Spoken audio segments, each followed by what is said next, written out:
Here are the guys that are unrestricted free agents: Javon Hargrave, Charvarius Ward, Dre Greenlaw, Devondre Campbell, who we talked about last week, who's obviously not coming back. But then Jordan Mason, and there was one other guy, Talanoa Hufanga. Those are the only big guys. I mean, Hargrave's probably not coming back. I know they want to re-sign Greenlaw and maybe Hufanga, but I mean, Charvarius Ward, he looked pretty burnt yesterday. That Renardo Green guy came in and looked a lot better. So I'm not really understanding who they're actually going to lose that makes them all of a sudden not a contender, unless the argument is that they're just like a year older. But to me, Fred Warner's like still in his prime. Kittle's still in his prime. Like, these guys are not old. So I don't really understand. I feel like that's more like wishful thinking by a lot of people who are tired of seeing the Niners win rather than like something based in something. Well, I mean, McCaffrey got a great rest this year, right? He should be all good next year. Depending on his health, Greenlaw is probably the one guy on that list I would like to see brought back, because obviously he's means a lot more to the team than just what he brings on the field. Everybody saw how the team reacted when he just got out there for this first game.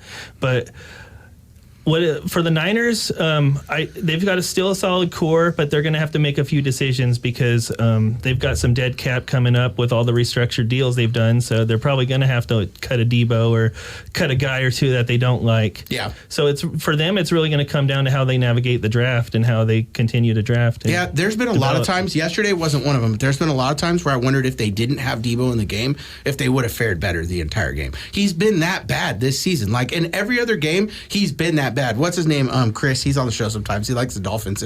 He was like, kind of like, he doesn't watch Debo every game, and so he was commenting that like, well, Debo doesn't look bad. And I was telling him, trust me, this is like the only game all season that he's played like that. He looked like he was running super hard. He brought it for sure. He brought it for sure. I don't know what got into him, but last thing I'll say about the 49ers is one reason why I don't think that there's going to be that much of a regression. In fact, I think that they'll still be there is the draft this year was so good. The last few drafts, they were okay, and honestly, as times went on, like Jair Brown, some of those guys maybe not as good, but their draft this year, Ricky Pearsall, Renardo Green, that guy he's awesome, and he's going to be one of the reasons why Charvarius Ward goes. But Dominic Pooney, Malik Mustafa, Isaac Guerrero, and Jacob Cowing, these are all some pretty good players that I think will be tearing it up in the future. And I just want to add that Mustafa was gotten with the draft pick that they traded Trey Lance to Dallas for.